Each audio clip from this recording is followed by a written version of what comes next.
제244회 정읍시의회 제1차 정례회 제2차 본회의를 개회하겠습니다. 그럼 의사일정을 상정하겠습니다. 의사일정 제1항 시정 질문의 건을 상정합니다. 그럼 시정 질문을 시작하겠습니다. 시정 질문 순서는 접수 순에 따라 이도영 의원님, 정상석 의원님, 이남희 의원님, 기시애 의원님 순으로 진행토록 하겠습니다. 먼저 이도영 의원님 나오셔서 시정 질문 해 주시기 바랍니다. 대장 상동이 지역구인 이도영 의원입니다. 사랑하고 존경하는 정읍시민 여러분, 그리고 천학삼 의장님과 선배 동료 의원님 여러분, 유진섭 시장님과 1600여 공직자 여러분, 근본 시정 질문은 민선 7기 1년여의 시정을 돌아본다는 데 큰 의미가 있습니다. 본 의원은 작년 제2차 정례회의 시정 질문 때 유진섭 시장님에게 거는 시민들의 기대를 전달했고 응원한다고 말씀드렸습니다. 그러면서도 의원의 직분으로서 잘못된 것이 있다면 정직하게 지적해주고 개선 방안을 말씀드리겠다고 말씀드렸습니다. 오늘은 민선 7기 1년여 시간을 되돌아보면서 개선할 점을 빨리 파악하고 또 앞으로 3년간 고호가 아닌 실사구시적 시정이 되길 바라는 마음에서 시정 질문을 하게 되었습니다. 유진섭 시장님께 질문드립니다. 첫째, 관광 분야로서 올해 초 여러 행사장에서 정읍시 상징인 단위와 풍이 캐릭터가 인기를 끌었는데 캐릭터 활용 성과에 대해서 말씀해 주시기 바랍니다. 두 번째, 2019-2020 정읍 방문회 관련 기념품을 비롯해서 2019년에 각 부서별로 제작한 기념품에 대해서 답변해 주시기 바랍니다. 두 번째 영역은 조직관리 분야입니다. 성장전략실의 주요 업무와 추진 상황에 대해서 말씀해 주시기 바랍니다. 또 정읍시 지방공무원 조례에 따라서 배정된 정원을 지키지 못하고 있는 부서 현황은 어떻게 되고 있는지 답변 부탁드립니다. 또 민선 6기와 민선 7기에 채용된 임기제 공무원에 대해서 말씀해 주시기 바랍니다. 세 번째 영역은 지역경제 활성화 분야입니다. 민선 7기에 정읍시가 직접 추진한 축제 또는 공연 등의 행사에서 무대, 음향, 천막, 의자 등 지역 업체의 참여 정도는 어떻습니까? 네 번째 영역은 시민 안전 분야입니다. 얼마 전 전남 영광군에 위치한 한빛 원전 1호기에 수동 정지 사고가 있어서 많은 시민들이 염려하고 있습니다. 한빛 원전과 정읍은 40km 정도로 광주광역시보다 더 가까운 지역으로 원전 사고 대비책이 준비되어 있어야 마땅할 것입니다. 원전 사고 발생 시 정읍시 대응 매뉴얼은 어떻게 되어 있습니까? 다섯째 영역은 도로 관리 분야입니다. 정읍시가 관리하는 차도, 보행자 도로, 자전거 도로의 내구 연한은 어떻게 됩니까? 한국도로공사에서 관리하는 고속도로, 국도관리청에서 관리하는 국도, 정읍시가 관리하는 도로에 아스팔트 덧씌우기 공사 시방서 간의 차이가 있습니까? 차이가 있는 부분이 있다면 설명해 주시기 바랍니다. 민선 6기와 민선 7기 아스콘 덧씌우기 사업량과 예산을 예산서 기준으로 설명해 주시기 바랍니다. 덧붙여서 최근 아스콘 덧씌우기 공사에서 발생한 문제점과 해결 방안에 대해서 말씀해 주시기 바랍니다. 여섯 번째 영역은 어르신 복지 분야입니다. 상동 게이트볼장이 작년에 준공되었음에도 지금까지 어르신들이 사용하지 못하고 있는데 그 이유는 무엇이며 대책은 무엇입니까? 최근 몇몇 지자체에서 횡단보도 주변에 장수의자를 설치하여 좋은 반응을 보인다고 합니다. 우리 정읍시에서도 추진하면 좋겠다는 생각입니다. 더 나아가 시내 곳곳에 벤치를 설치해서 보행 약자를 위한 배려가 필요하다고 생각하는데 시장님의 견해는 어떻습니까? 이상 질문 드렸습니다. 유진섭 시장님의 답변 기다립니다. 존경하는 최낙삼 의장님 그리고 의원님 여러분, 시민 행복 시대를 열어가는 선진의회 구현을 목표로 정읍시 발전과 시민의 더 나은 행복을 위해 역동적인 의정활동을 펼치시는 최낙삼 의장님을 비롯한 17분 의원님들께 감사의 말씀 드립니다. 앞으로도 17분의 의원님들과 저를 비롯한 시사나 공직자들이 함께 협력하고 더불어 행복한 더 좋은 정읍건설에 총력을 기울여 나가겠습니다. 시민 여러분이 기대하는 모범적이고 발전적인 시정, 정읍의 밝은 미래를 만들어 나가는데 최선을 다하겠다는 말씀을 드리면서 이도영 의원님의 질문에 대한 답변을 드리겠습니다. 먼저 관광 분야에 관하여 답변 드리겠습니다. 정읍시 상징인 단위와 풍이 캐릭터의 활용 성과에 대해 물으셨습니다. 단위와 풍이는 2001년 개발된 우리 시의 대표 캐릭터로 시민에게 친근하고 정감 있는 이미지로 다가가기 위하여 시 캐릭터를 인형으로 제작하여 각종 행사나 시정 홍보에 활용하고 있습니다. 단위풍이 캐릭터 인형은 시에서 열리는 각종 행사장에서 홍보 도우미로 역할하고 있으며 행사장을 찾는 관광객들에게 특별한 추억을 선사하기도 합니다. 또한 캐릭터 인형을 활용하여 새로운 정책, 각종 행사, 아름다운 장소를 홍보하는 등의 다양한 콘텐츠를 만들어 페이스북과 네이버 블로그, 트위터, 카카오 스토리 등 정읍시 SNS를 통해 시민과 양방향으로 실시간 소통하는 시정 홍보의 수단으로 활용되고 있습니다. 그 결과 페이스북 팔로우가 올해 1월 대비 1000명이나 증가하였고 좋아요, 공유하기가 30% 이상 늘어나는 등 시정 홍보에 가시적인 효과가 나타나기 시작했습니다. 앞으로도 시 주요 행사에 적극 활용하여 우리 시를 홍보하는 데 노력하겠습니다. 둘째, 2019-2020 정읍 방문회 관련 기념품과 2019년 각 부서에서 제작한 기념품에 대해 물으셨습니다. 정읍만의 관광 기념품 개발과 효과적인 홍보를 위해 2018년 정읍 관광 홍보 마케팅 전략 2030 수립 컨설팅을 통해 26개 품목의 관광 기념품을 개발하였으며 정읍시 관광 기념품 및 디자인 개발 참가자 모집을 통해 올해 초에 28명의 57개 상품과 디자인을 선정하였습니다. 이중 일부 상품을 성장 전략실을 비롯한 필요 부서에서 제작하여 시정 홍보를 위해 활용하고 있습니다. 향후에는 관광객의 만족도를 제고하고 관광기념품 판매가 시민들의 소득으로 연결될 수 있도록 동학농민혁명 기념관, 시립박물관, 시립미술관 등 관광객들이 많이 찾는 장소에 전시대를 설치해 홍보하고 장기적으로는 현재 정읍역 관광안내센터와 고속도로 정읍 휴게소 상행 등의 다양한 지역 상품을 가지고 입점해 있는 단풍미인 쇼핑몰, 노컬 사업단과 연계해서 시민 개발 상품을 입점시키고 사업장을 확장하는 방향으로 추진할 예정입니다. 부서별 기념품 제작 현황은 제출한 자료를 참고해 주시기 바랍니다. 두 번째, 조직관리 분야에 대해 답변 드리겠습니다. 먼저 성장전략실의 주요 업무와 추진 사항에 대해 물으셨습니다.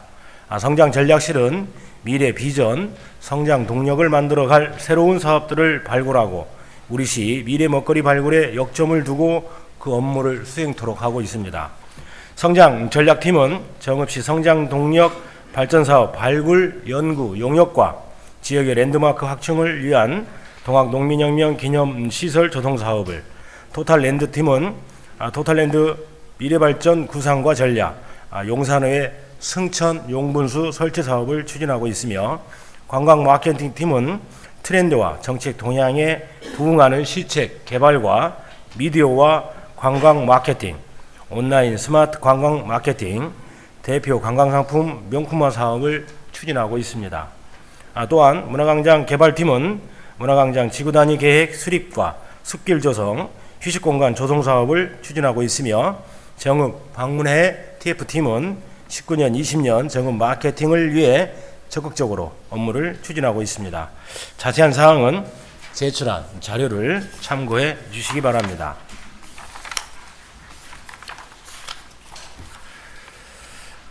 다음은 정읍시 지방공무원 정원 조례에 따라 배정된 정원을 지키지 못하고 있는 부서 현황에 대해 물으셨습니다. 2019년 5월 말 기준 현재 정읍시청 공무원 정원은 1131명이며 현원은 1067.5명으로 정원을 지키지 못하고 있는 부서는 59개 부서 중 49개 부서입니다. 여기에서 현원 1067.5명은 시간 선택제는 반나절로 하기 때문에 좀 이해를 해 주셨으면 좋겠습니다.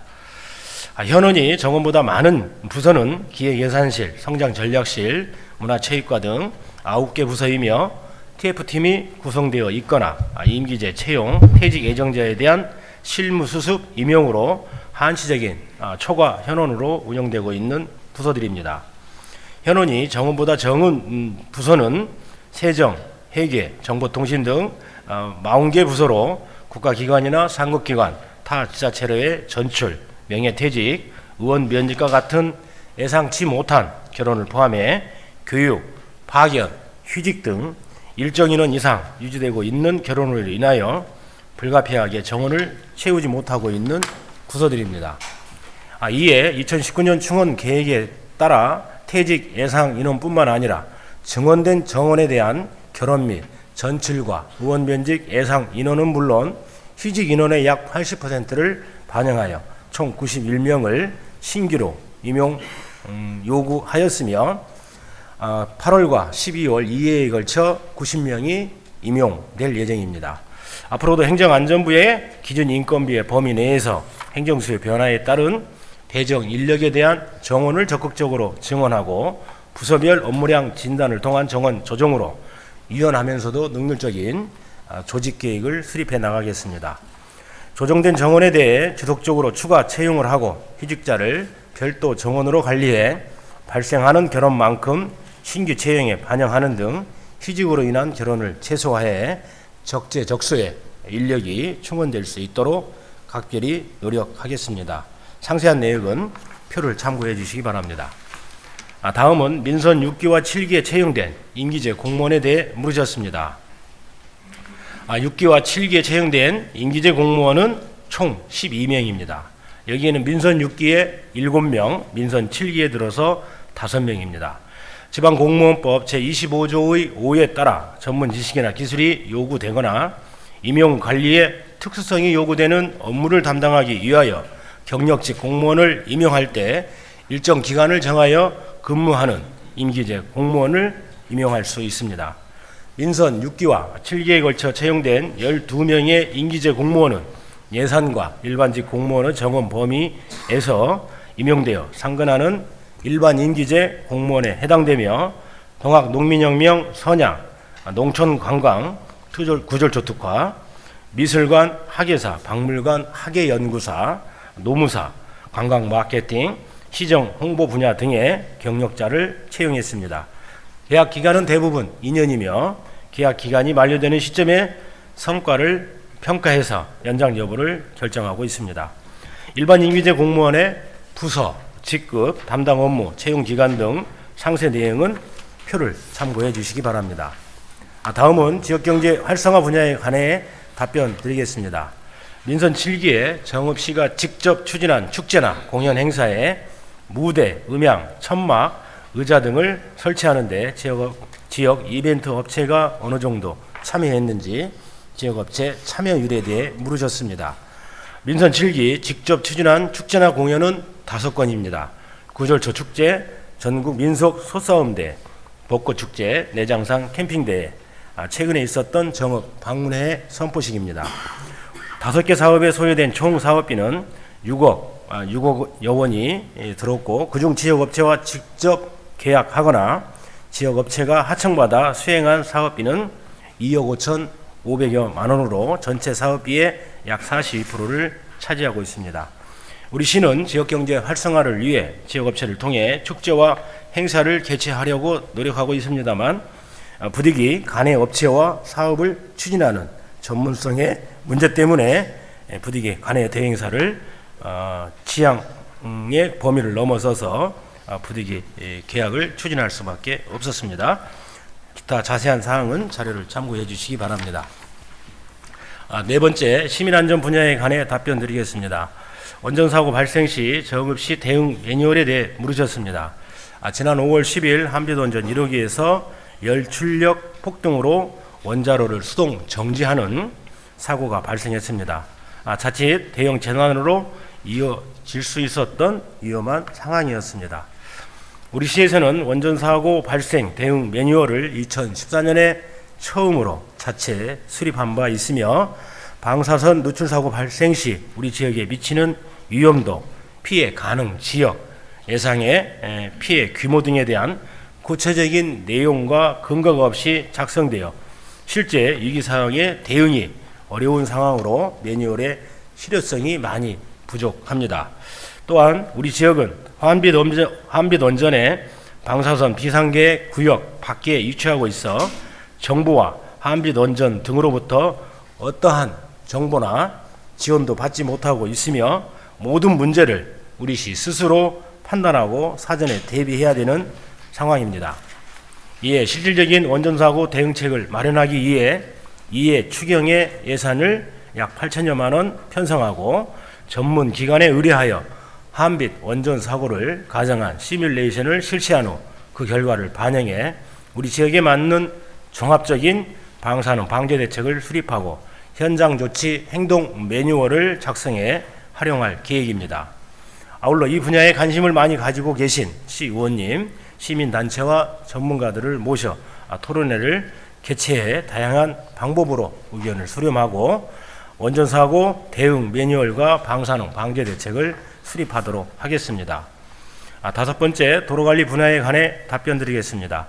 우리 시가 관리하는 차도, 보행자 도로, 자전거 도로의 내구 연안에 대해 물으셨습니다. 우리 시에서 관리하는 도로는 아스콘 도로가 대부분입니다.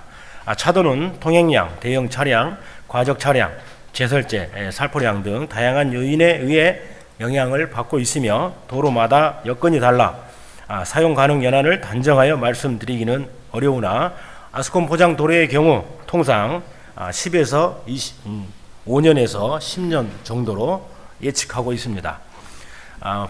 보행자 도로 및 자전거 도로는 차도에 비해 경미한 하중을 받는 관계로 사용 연한이 10년 이상으로 예측하고 있습니다. 한국도로공사가 관리하는 고속도로, 국토관리청의 국도, 정읍시가 관리하는 도로의 아스팔트 더씌우기 공사 시방서 간의 차이점에 대해 물으셨습니다. 국토교통부 표준 시방서를 기준으로 각 기관별 사업 규모와 공사 여건에 따라 사업을 추진하고 있으며 가장 큰 차이점은 포장 재료의 등급으로 고속도로나 국도는 1등급 재료를 사용하고 있으나 우리 시는 정부 기준상 3등급 재료를 사용하고 있습니다. 1등급과 3등급의 차이는 톤당 약 3,400원의 차이가 납니다. 다음은 민선 6기와 민선 7기 아스콘 더씌우기 사업량과 예산 현황, 최근 아스콘 더씌우기 공사에서 발생한 문제점과 해결 방안에 대해 물으셨습니다. 먼저 예산 현황을 말씀드리면 2015년엔 35건에 12억 1천만 원, 2016년에는 47건에 14억 1천만 원, 2017년에는 137건에 46억 7천만 원, 2018년에는 193건에 74억 4천만 원이고 올해는 293건에 155억 원을 확보하여 사업을 추진하고 있습니다. 최근 아스콘 더씌우기 공사 일부 구간에서 긁힘 현상이 발생한 것으로 알고 있습니다. 긁힘 현상이 심한 포장 구간은 유제 코팅으로 보수를 완료하였으며 시청 읍면 주차장의 경우 시료를 채취해 전라북도 도로관리 사업소에 두께 밀도 시험을 의뢰한 결과 적합하다는 통보를 받았습니다.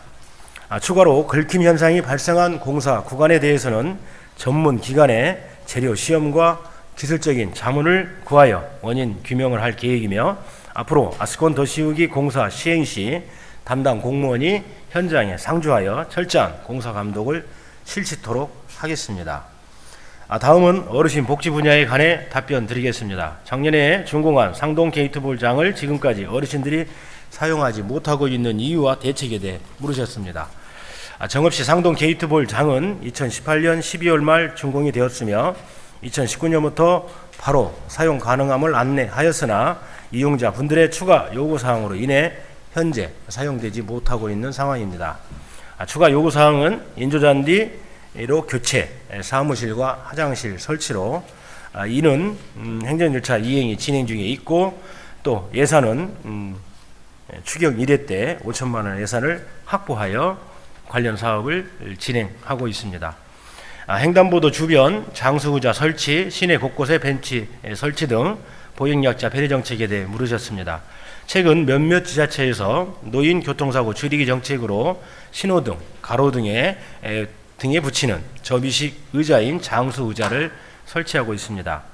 시인성과 보행자의 편의를 위해 통상 길 가장자리에 설치하는 신호등이나 가로등의 의자 부착은 운전자의 부지의 등으로 인해 보행약자에게 더 큰 피해를 입힐 우려가 있어 타 지역의 추진 사항을 보고 우리 시의 도입 여부를 검토하겠습니다. 또한 시내 주요 도로변 가로수 보호판이나 시가지 짜투리 공간을 활용한 벤치 설치는 도심 지역을 대상으로 적합한 위치를 면밀히 조사 후에 설치 여부를 검토하겠습니다. 우리 시에서는 보행약자의 배려와 안전을 위해 운전자의 시인성을 확보해 속도 감속을 유도하고 집중도를 높여 사고를 예방하는 노란 신호등 설치, 횡단의 잔여 시간을 알려주는 숫자형 보행 신호등을 설치하는 등 다양한 정책을 시행하고 있습니다.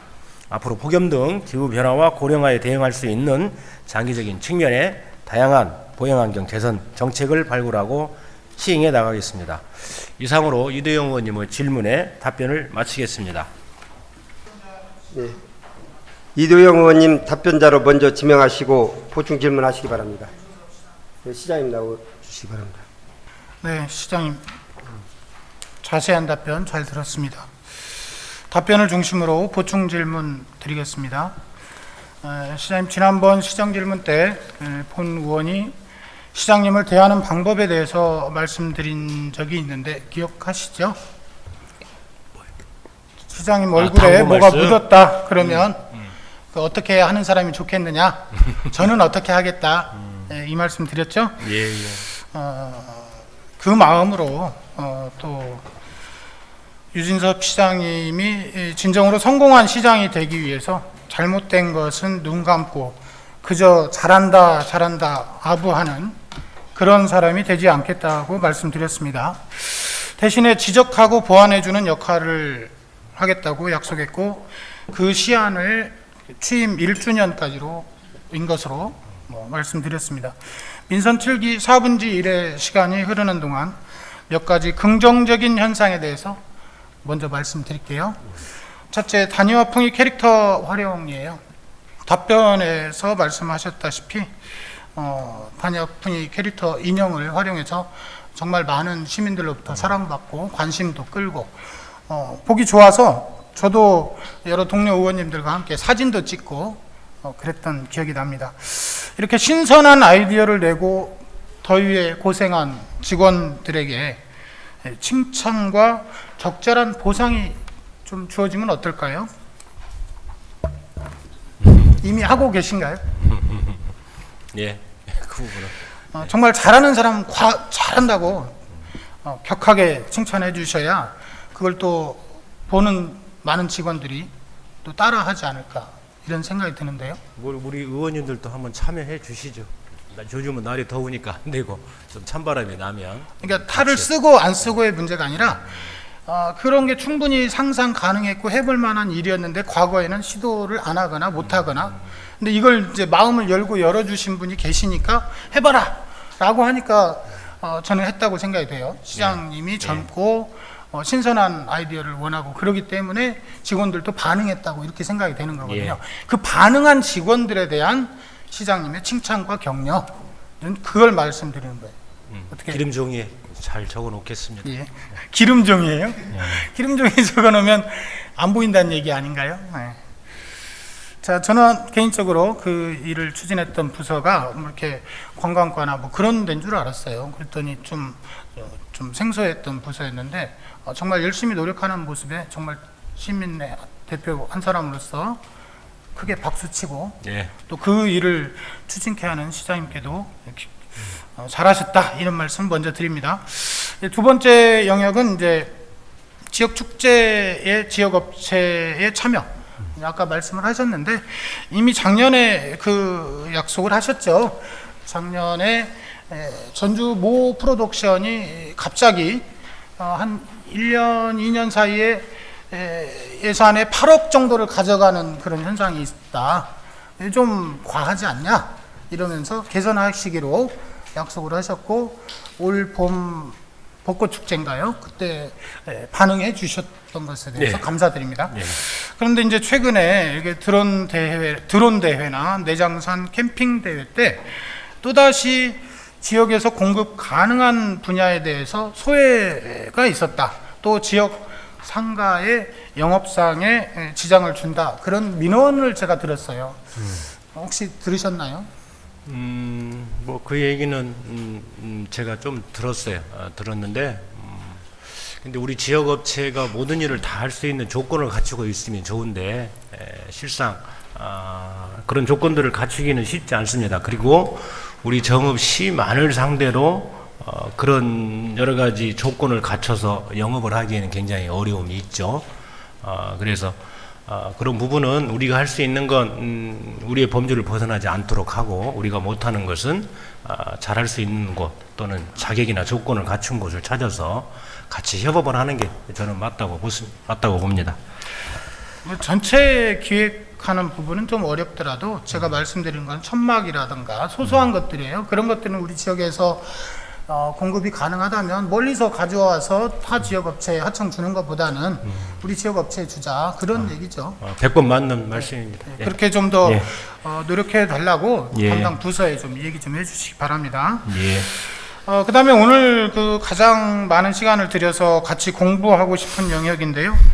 아스콘 덧씌우기 공사 관련한 문제점과 해법 답변에서 진지하게 고민하는 모습은 제가 읽힙니다만 혹시 최근에 시공된 아스콘 공사 현장을 직접 보신 적이 있으십니까? 제가 아스콘 포장하는 곳은 항상 담당 직원이 현장 감독을 하라고 내가 여러 번 강조를 했습니다.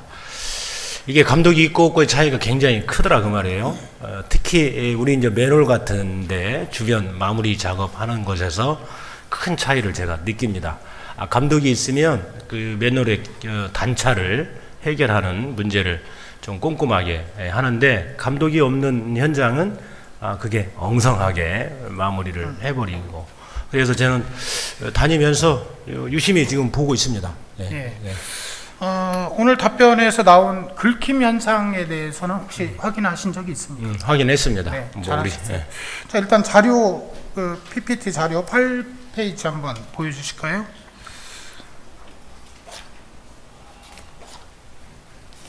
파워포인트 8페이지요. 네, 크게 왼쪽과 오른쪽 대비해서 어떤 말씀인지 아시겠죠? 자, 그 사진, 그러니까 뭔가 긁히기 전과 저게 타이어 자국이 아닙니다. 타이어에서 묻어난 고무 타이어의 모습이 아닌 거 알고 계시죠?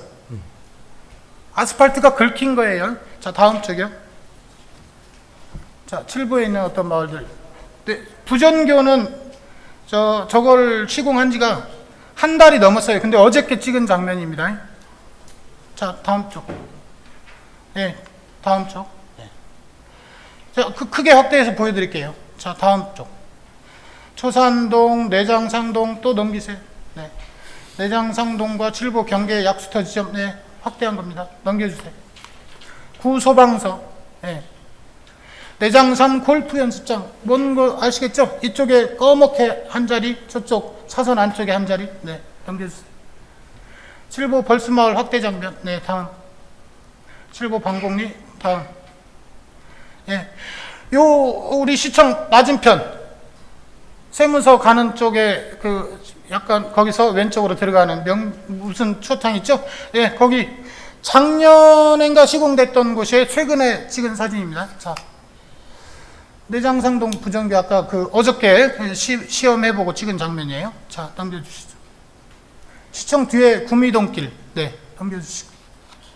시청 후면, 요것 때문에 이제 알게 된 거죠. 시청 후면 주차장이 아스콘 포장하는데 왜 저런 자국이 나지? 라고 하면서 이제 알게 된 계기를 마련해 준 아주 중요한 현장입니다.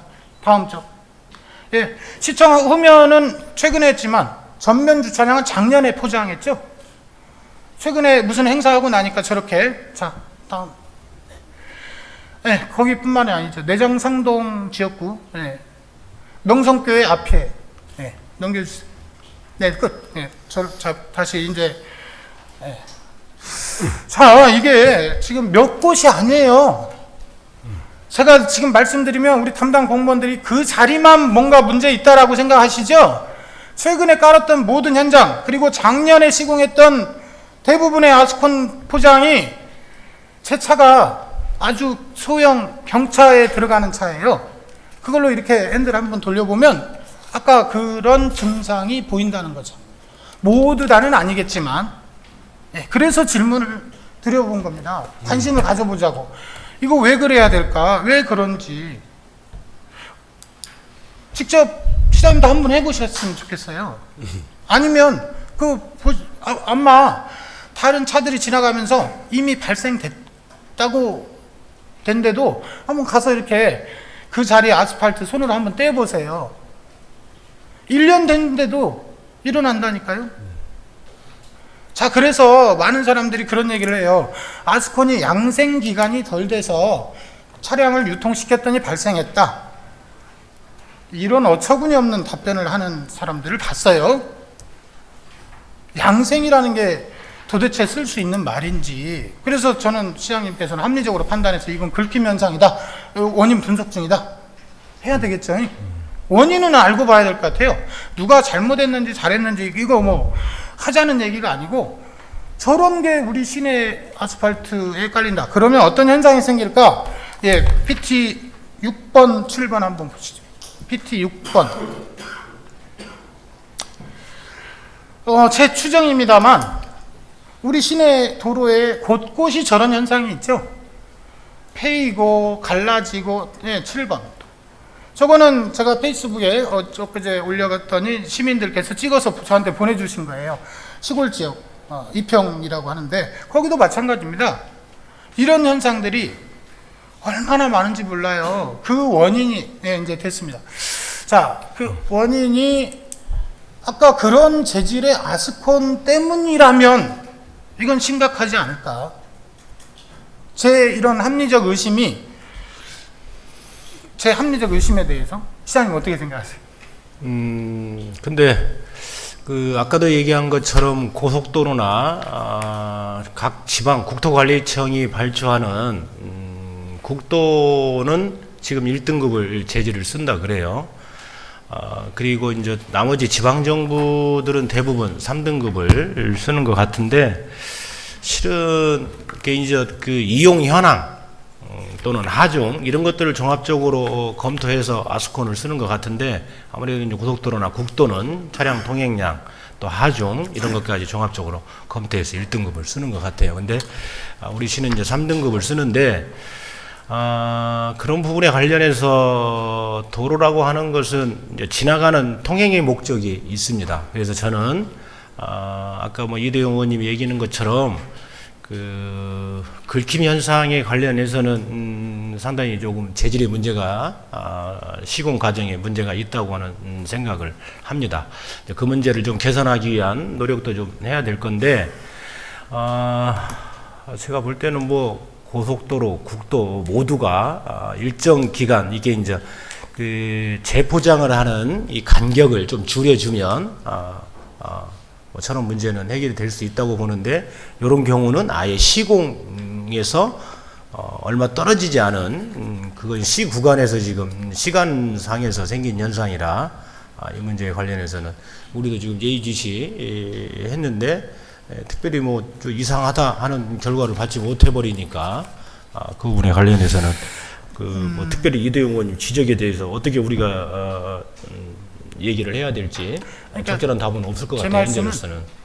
시장님도 이 분야의 전문가 아니고 저도 아니단 말이에요. 그러니까 모르면 우리가 모르기 때문에 정확하게 판단해 줄 수 있는 곳에 지금 시험 의뢰했죠. 그런 행동이 우리한테 빨리 했어야 된다. 근데 지금 아까 보고에 말씀하셨다시피 아스콘 공사 물량이 굉장히 늘었죠. 많이 늘었죠. 네. 저는 조금 왜 그렇게 많이 늘려야 되는지, 네. 그건 뭐 다음에 논의하고요. 자, 아까 이제 그 아스팔트 혼합물의 재질에 관한 얘기를 하셨어요. 고속도로 구간은 WC 뭐 3인가 쓰고 우리는 WC 2를 쓴다. 웨어링 코스 뭐 이렇게 표현하는 것 같은데, 이게요 WC로 나가는 거는 포층제예요. 그래서 1, 2, 3, 4, 5, 6이 있는데 사실은 1과 3이 일반적으로 표층에 사용하는데요. 여기에 특별히 그 혼합물의 내 유동성이 나쁘거나 그러지 않아요. 좋아요. 그리고 WC2 우리가 쓰고 있는 거죠. 어떻게 되어 있냐면 내마모성이 우수하고 세립분이 많아서 내 유동성이 비교적 낮다. W6과 5가 내구성과 유동성이 우수해서 소성 변형 발생 가능성이 높은 지역에 설치한다. 그래서 대형차나 교통량이 많은 도로에 사용한다. WC 6, 5가 그런 거고요. 우리가 사용하는 WC2도 그렇게 나쁜 게 아닙니다. 자, 그건 뭐 전문가가 아니니까 제가 거기까지 좀 그렇고요. 자, 그래서 자, 아까 이제 시방서 얘기를 했죠. 시방서 뭐 다 아시는 바대로 공사 따위에 일정한 순서를 적은 문서이고 뭐 이렇게 해라 그런 거죠. 근데 그것대로 좀 했으면 좋겠어요. 근데 안에서 발생한 문제도 많거든요. 자, 확인해야 될 점이 몇 가지가 있습니다. 국토교통부에서 발행한 아스콘 혼합물 생산 및 시공 지침이라는 게 있어요. 이게 정부 관행물입니다. 이 책이 있어요. 이대로 그냥 하면 돼요.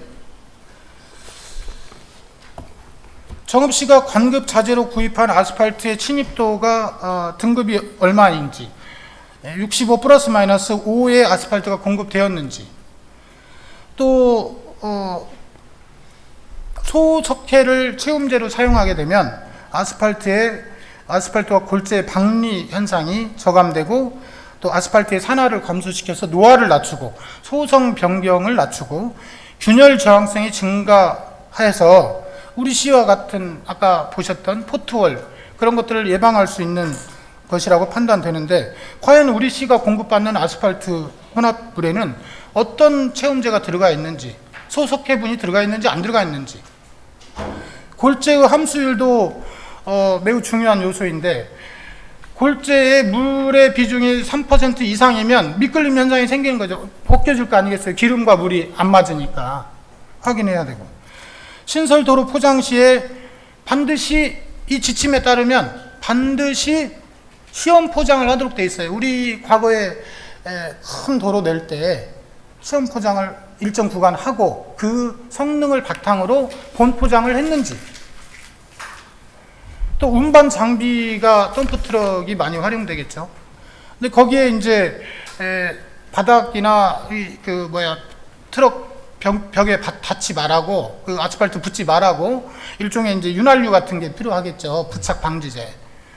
근데 이거를 기름유를 쓰면 안 되는, 기름을 쓰는데 식물성 기름을 쓰라는 거예요. 등유나 경유를 쓰면 아스팔트에 스며들어서 아무래도 기름 성분이 더 과다하게 들어가니까 아스팔트 혼합물이 미끌림 현상이 더 많이 생길 수 있겠죠. 합리적 의심입니다. 자, 아스콘의 각종 품질 관리 시험을 하도록 돼 있어요. 사전, 사후. 여태까지 제가 볼 때는 안 한 것 같습니다. 일단 공사가 완료되면 최소한 이거는 해야 돼요. 포장 완성면에서 임의로 최소한 3개소에서 150mm 직경의 코어 3개를 채취해서 검사를 해야 돼요. 여태까지 안 했습니다.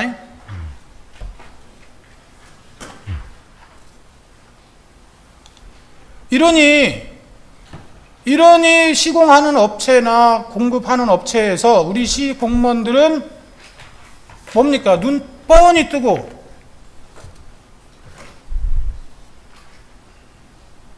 이거 뭐 제가 변명해 드릴게요. 바쁘다는 거. 바쁜 거 알아요. 할 건 해야죠, 그래도. 자, 그래서 조직관리 얘기 물어본 겁니다. 적정 인원이 배치되어야 그 일을 할 거 아닙니까? 적정 인원이, 과연 건설 파트 직원들은 아까 시장님께서 현장 나가봐라 라고 하는 것을 이행할 수 있을까?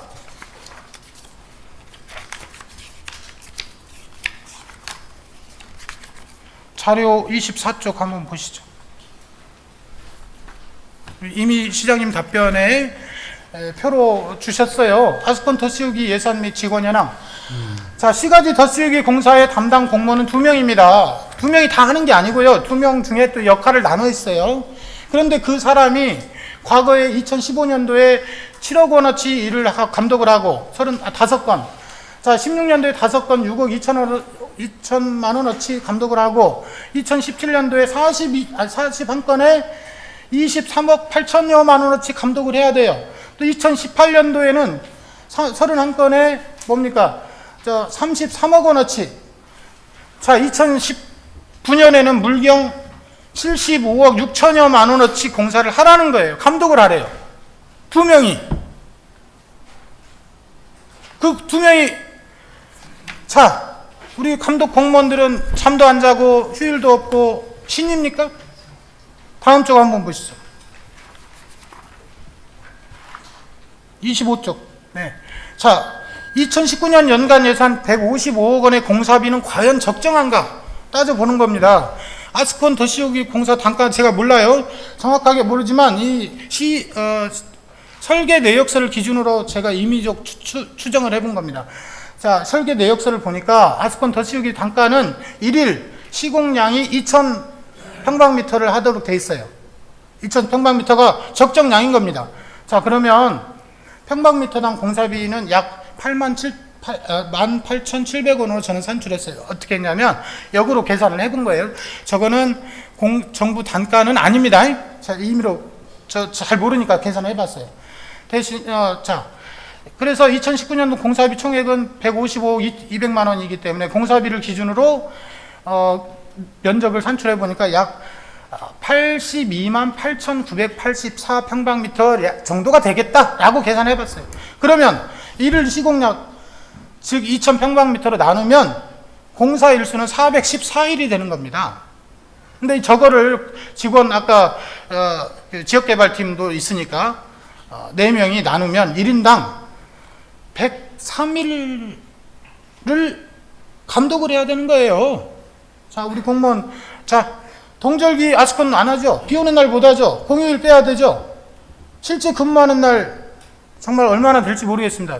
저걸 103일을 매일 현장을 나가야 돼요. 아침부터 저녁까지. 아까 우리 시장님 말씀대로 하면 가능한지. 일을 줄 때는 그러면 인력을 주셔야 됩니다. 인력을. 과거에 김생기 시장님 때 도로관리부서 막 질타를 하고 할 때 옛날에 4명이었는데 2명을 빼서 다른 일 시키고 도로관리팀이 2명이었어요. 제가 막 지적을 하니까 2명을 보내줬어요. 그래야 돼요. 적정하게 일할 수 있게끔 인력을 줘야 되는데 지금 그 인력들이 어디가 있냐? 어디가 있을까요? 조직관리를 물어본 이유는 그거예요. 합리적으로 계산을 해보셔야 되는 겁니다. 그냥 막 돈만 세워주면 그리고 일하라고 하면 그게 되겠어요? 계산 한번 다시 해보시게요. 인력에 대한 거. 감독도 해야 돼요.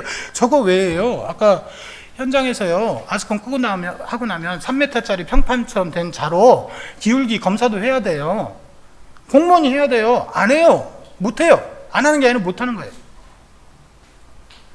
그리고 세로 이은 부분 규격대로 하면 저렇게 아까 보셨던 많은 도로처럼 갈라지지 않아요. 갈라진 틈 사이로 빗물이 들어가서 벌어지고 조각나고 그래서 포트홀 생기는 겁니다. 생길 거로 추정을 합니다. 제가 전문가가 아니기 때문에 정정할게요.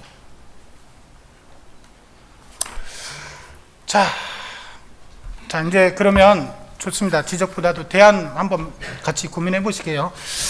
자료에 26쪽 한번 보시죠. 아까 보여드린 아스팔트 혼합물의 생산 및 시공 지침이 있고요. 또 각종 건설 공사 표준 지방서라는 게 있겠죠. 그래서 아스팔트 콘크리트 포장 공사라는 게 있어요. 지침 공부하게 하시고요. 원칙 지키라고 원칙만 지키면 됩니다. 다음 쪽 보시죠. 27쪽. 네.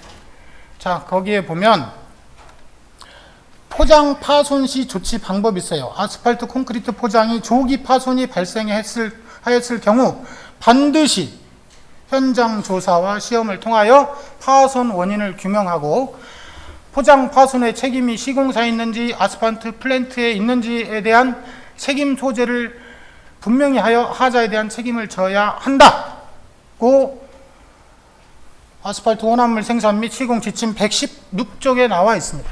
제가 주장하는 게 아닙니다. 저거 안 하면 다 직무유기로 제가 할 겁니다. 저게 파손이 아니라고 누가 장담할 수 있습니까?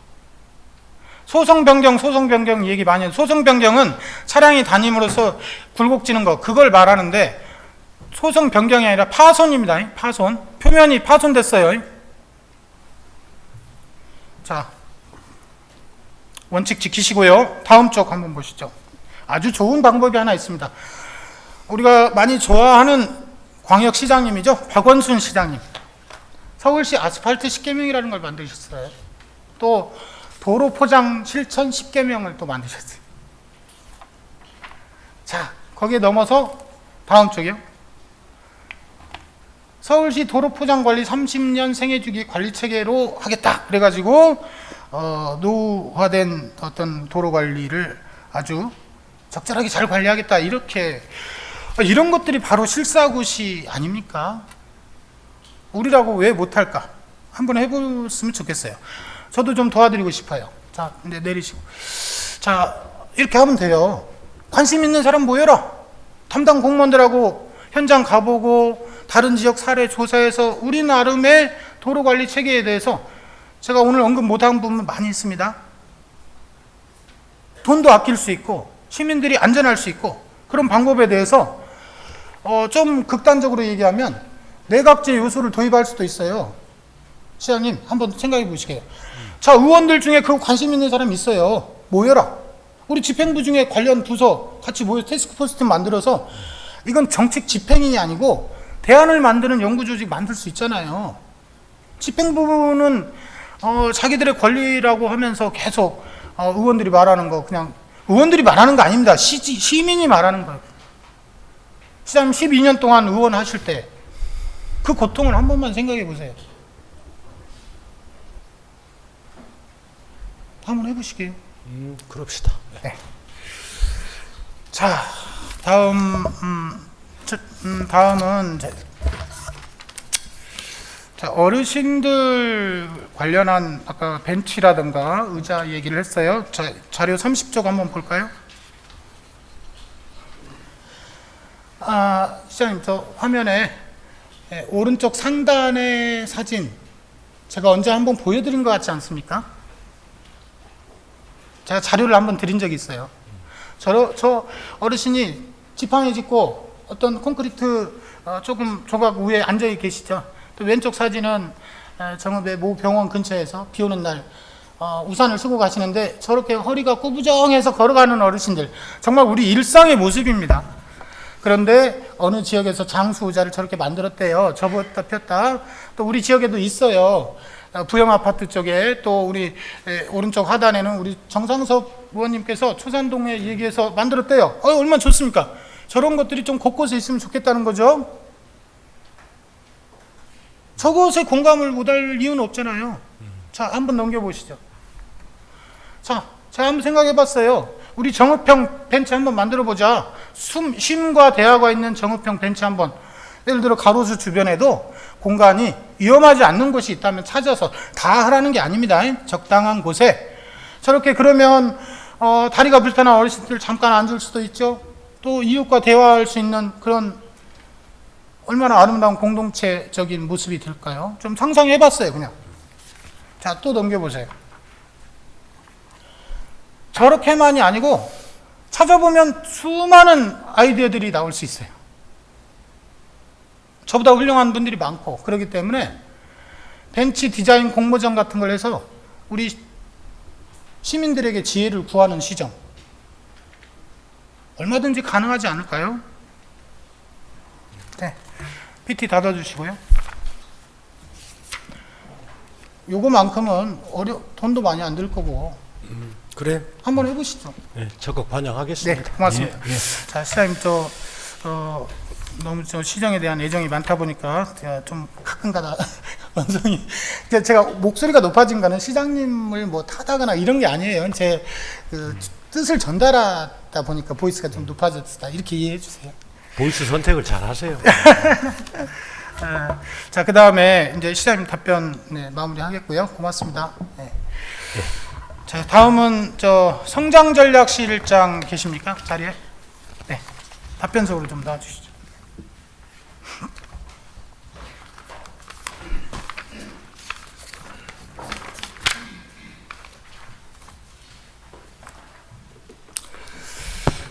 네. 최관순 실장님, 네. 예. 정읍 방문회 추진하느라 고생이 많으십니다. 특별히 이제 관광 기념품 제작에 노력을 기울여 주셔서 답변을 보니까 2018년도에 26개 품목의 상품을 개발했고 2019년도에는 저도 좀 많이 제안을 했었는데 네. 시민 참여를 하자. 아까 그 공모전처럼 예. 벤치 디자인처럼 이렇게 해가지고 28명이 참여했고 57개 상품이 디자인으로 선정됐어요. 네, 선정된 상품에 대해서 그 뒤로 후속은 어떻게 후속 조치는 뭐였어요? 선정된 상품 중에서 저희가 한 3개 품목 정도 뭐냐면 저희 타올 방문회 기념 타올 하고요. 그다음에 저희가 예산이 좀 한정이 돼 있다 보니까 그다음에 이제 에스프레소 머그 세트 이런 완성된 상품을 좀 일단은 2차적으로 저희가 선정을 해서 활용을 했습니다. 네, 제가 좀 아쉬워서 나오시라고 했는데요. 네. 사실은 이 관광 기념품의 경우는 저는 이런 상상을 해봐요. 저게 얼마나 잘 팔리면 짝퉁을 만들어서 팔고 싶다라는 욕구를 만들어 보자. 정읍에 어떤 관광 상품이 팔리는데 잘 팔려요. 그러니까 짝퉁 만들어서 한번 돈을 벌고 싶은 욕구가 생길 정도의 네. 그런 어떤 관광 상품 생태계를 조성하자는데 제 취지가 있는 거지. 단순히 시청에서 행사 때 나눠주는 기념품이나 시장실이나 어떤 간부의 실에, 의장실에, 의원실에 방문객에게 나눠주는 기념품이라면 이거 의미 없습니다. 그게 무슨 의미가 있어요? 공무원의 실적이나 예산 집행으로 끝나서는 안 됩니다. 관광 기념품을 팔아서 소득이 생기는 산업이 되도록 해야만 그것이 성장 전략실에서 추진하는 일이 되는 거죠. 네. 자, 그 다음에 지원 근거가 없어서 아직은 뭐 힘들다 어쩌다 이렇게 말을 해요. 시드머니 줘가지고 한번 시제품 만들어 보라는데 왜 근거가 없습니까? 정읍시 관광진흥 지원 조례가 있습니다. 2012년에 제정되어 있고 제3조 시장의 책무라는 조항이 있는데 거기에 시장은 관광여건 조성과 관광산업의 육성 지원을 위하여 다음 각 호의 사업계획을 수립 시행하여야 한다. 이렇게 되어 있습니다. 거기에 관광객 유치 사업, 두 번째가 관광상품 개발 및 관광 홍보물의 제작 사업 이렇게 되어 있어요. 이도영 의원님 발언을 좀 중지해 주시기 바랍니다. 발언 잔여 시간이 얼마 남지 않았습니다. 2분 49초 남았는데 시간 내에 예. 발언해 주시기 바랍니다. 자, 그리고 마지막으로 성장전략실 쓴 게 약은 좀 써요. 네. 최근에 기사 하나 읽어드릴게요. 유 시장은 당선 후 정읍의 발전을 위한 전략을 논할 부서로 성장 전략실을 선택했다. 하지만 애초에 성장 전략에 대한 밑그림이 채 그려지지 않은 까닭에 성장 전략실은 표류하고 나아가 지금에 와서 존재의 가치조차 부정당하는 지경에 이르고 말았다. 이런 기사가 최근에 하나 있었고요. 자, 모 신문 이번 주에 나왔던 어떤 신문에 천면 예. 정읍 방문회 기념 세리머니죠. 그렇습니다. 예. 이 꼭 우리 정읍시의회 정례 때 하셔야 됩니까? 그렇지는 않다고 생각합니다. 예. 시장님 뒤에서 좀 한번 들어주세요. 시장님께서 의장님도 하셨고 의회 하셨는데 정례 기간에 우리 시의 살림 다루고 아주 중요한 결정들을 하는 이 와중에 몇 가지 사업들을 막 해요. 오늘 또 모 동사무소 신축 행사 있죠? 좋은 일이죠. 시정 질문이 어떻게 될 줄 알고 오후 4시에 잡아놓습니까? 보충 질문에 보충 질문 이어가면 밤새 토론할 수도 있는 건데 여태까지 그렇지 않아서 관행적으로 그렇다? 정말 부탁이자 경고합니다. 의회는 17명의 개인이 아닙니다. 12만 시민들이 모여 있는 거예요. 12만 시민들 앞에서 앞으로 그런 일이 없기를 정말 부탁드립니다. 경고예요, 이제. 알겠습니다. 네, 들어가셔도 좋습니다.